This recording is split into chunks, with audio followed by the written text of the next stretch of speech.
Hola, hoy nos adentramos en un territorio mental fascinante, la agilidad emocional. Pensemos en esa capacidad casi como de superhéroe, ¿no? Para navegar las turbulencias de la vida, los reveses inesperados, sin perder el norte, manteniendo una especie de calma inteligente pues en medio del caos. La psicóloga e investigadora de Harvard, Susan David, le dio forma y nombre a esta habilidad tan crucial. Exacto. Y fíjate, no se trata de una positividad tóxica o de, bueno, negar lo que pasa. Para nada.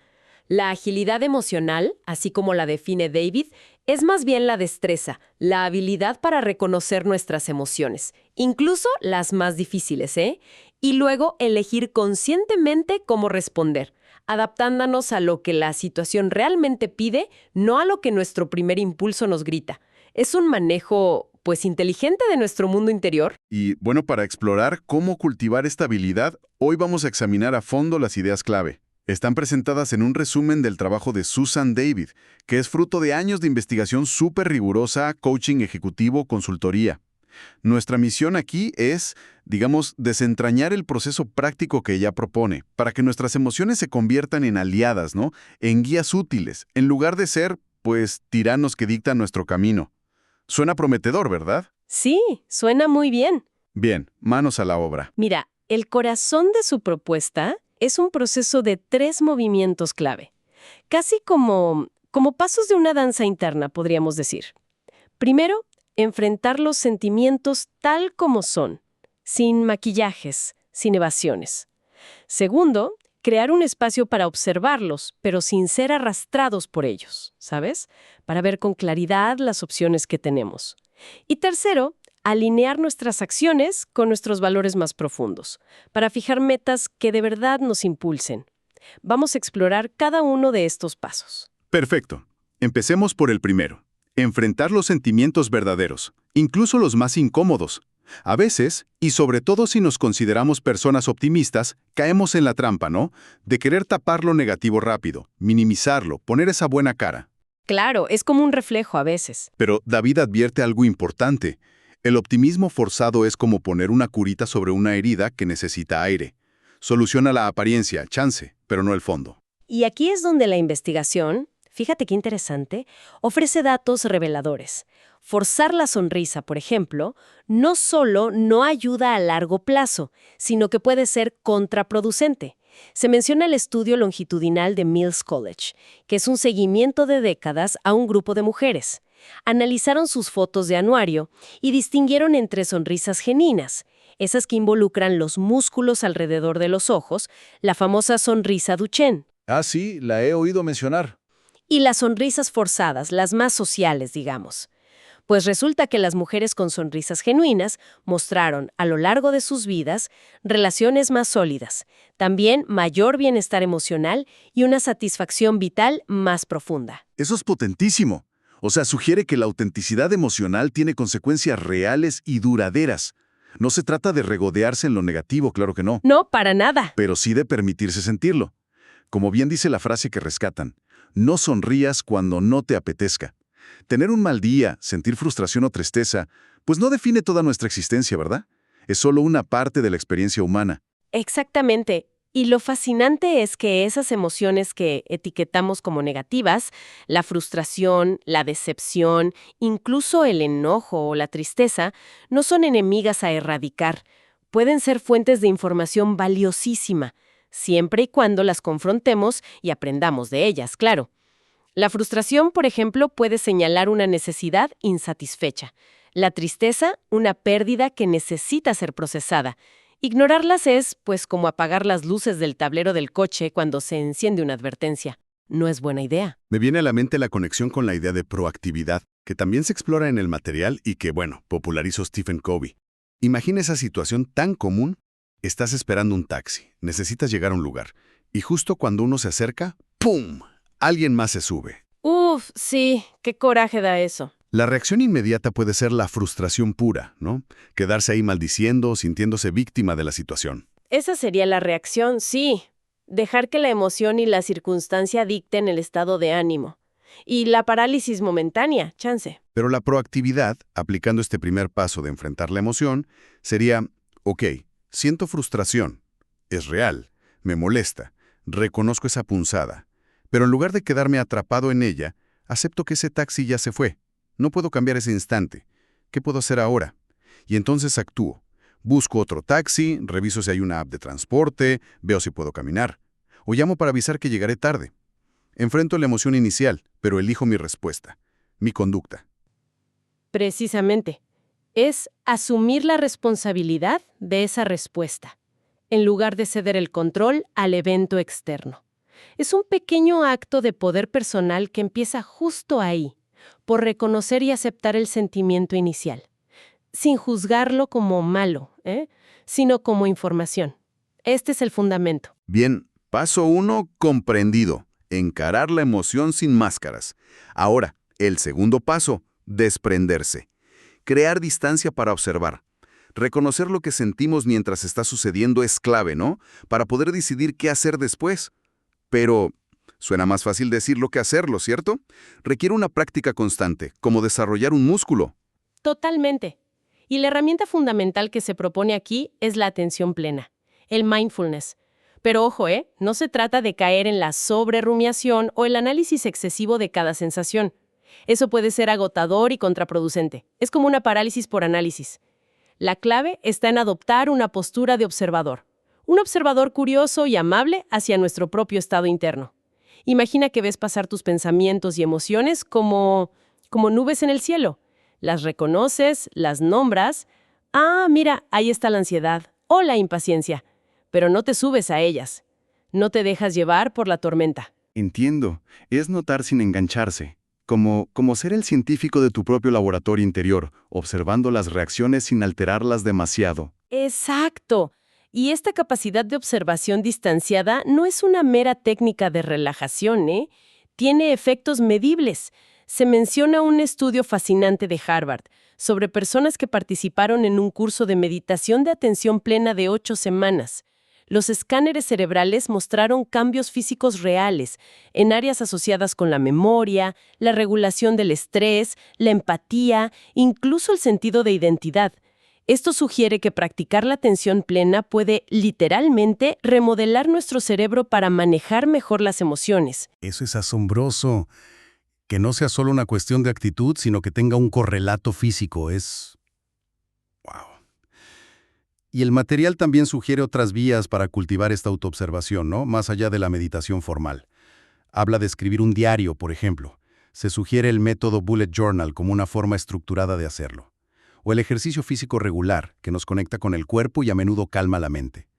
E incluso cosas como los test de personalidad, bien utilizados, pueden darnos un marco para entendernos mejor. Son distintas puertas de entrada al mismo lugar, el autoconocimiento a través de la observación.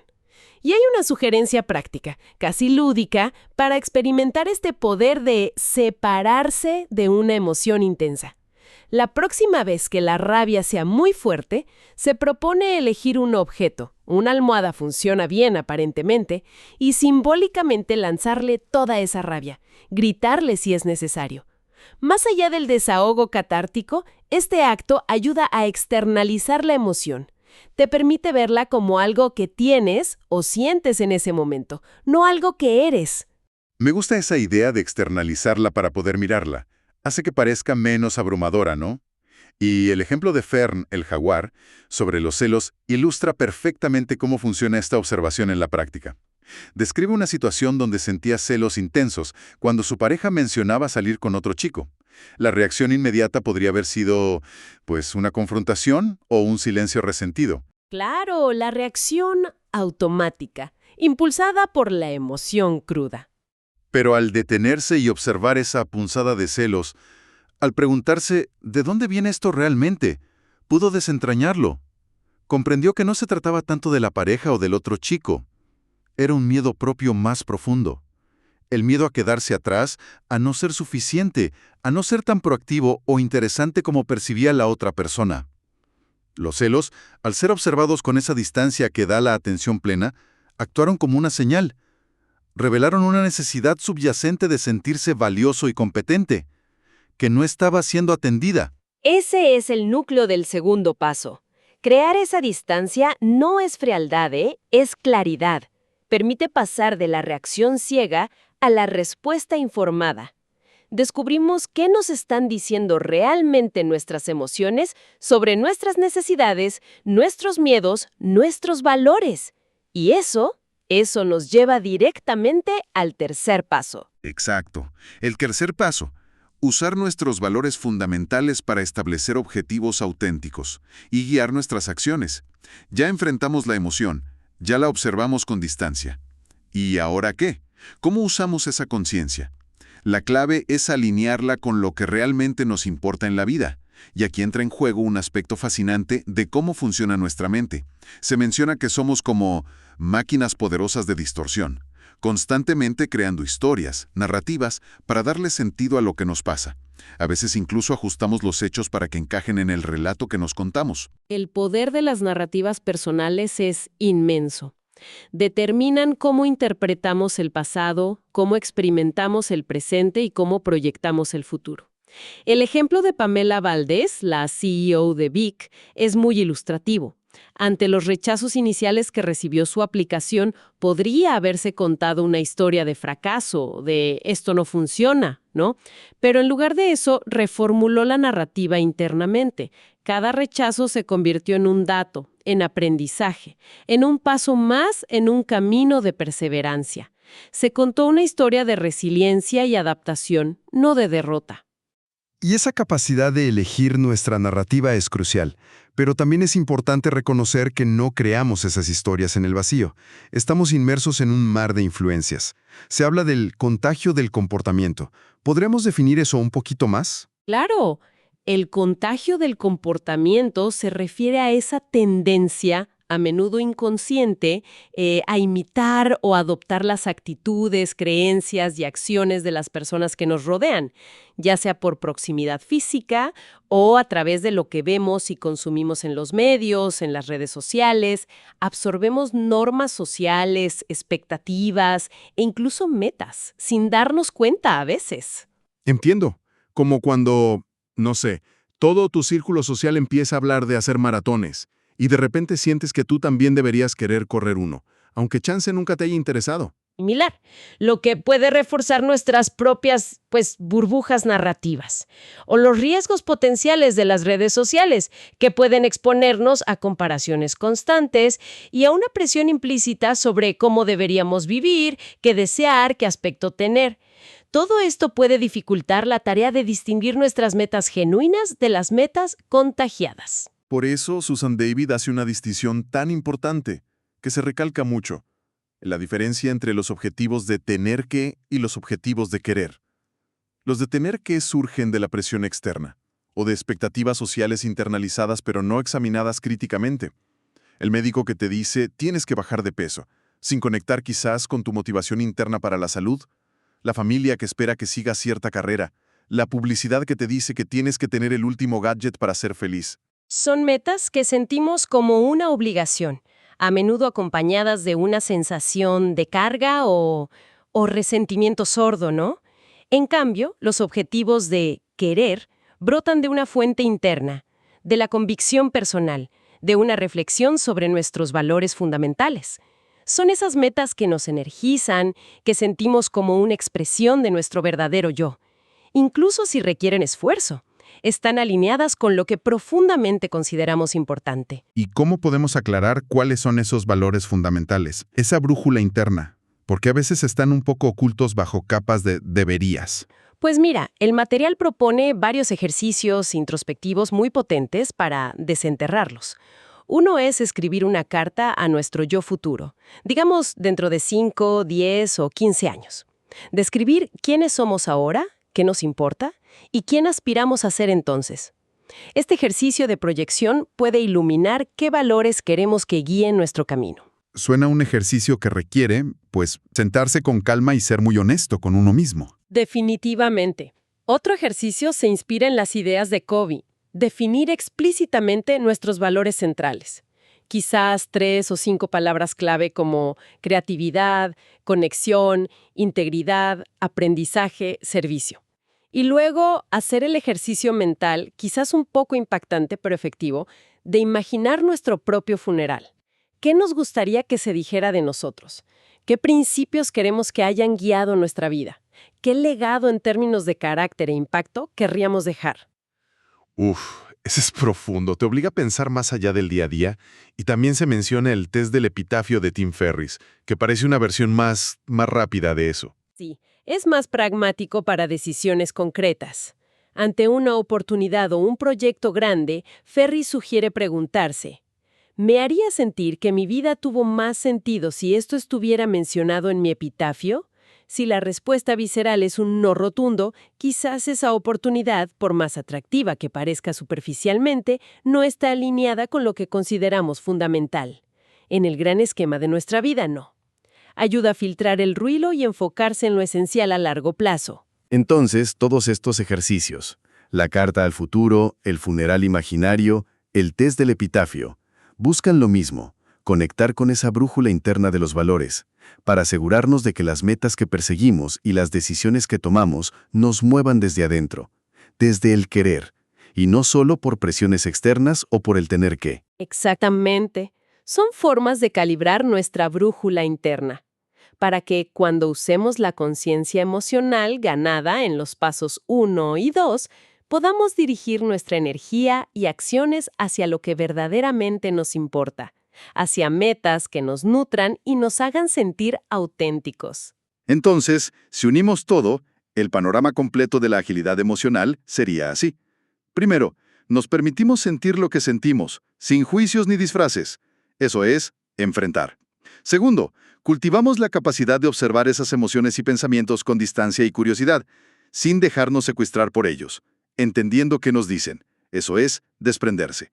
Y tercero, usamos esa claridad de nuestros valores más profundos como guía, para elegir nuestras acciones y fijar metas que resuenen con nuestro verdadero ser. Usar valores. Así se teje la agilidad emocional. Es una buena forma de verlo. Es una excelente síntesis del proceso, sí, y es crucial entender que no es un estado que se alcanza y ya está, ¿eh?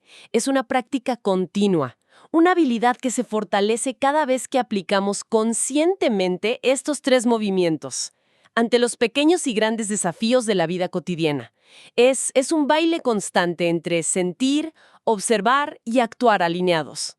Me gusta esa idea del baile. Así que, recapitulando, la agilidad emocional no es ser inmune al dolor ni forzar una sonrisa permanente. Es aprender a moverse con nuestras emociones, a escuchar su música sin que nos paralicen o nos hagan dar pasos en falso. Es enfrentar lo que hay, darles paso para entenderlo y luego usar nuestra brújula interna, nuestros valores, para elegir la dirección. Y esto nos conecta de nuevo con el principio. El futuro siempre trae incertidumbre, es inevitable. Nuestras mentes, como se menciona, tienden a crear problemas imaginarios, pero problemas al fin y al cabo. Al anticipar dificultades o preocuparse por qué pasaría si, necesitamos herramientas para afrontar tanto los problemas reales como los anticipados. Y aquí es donde resuena con fuerza esa frase atribuida a Covey: el problema no es el problema en sí, sino tu reacción ante él.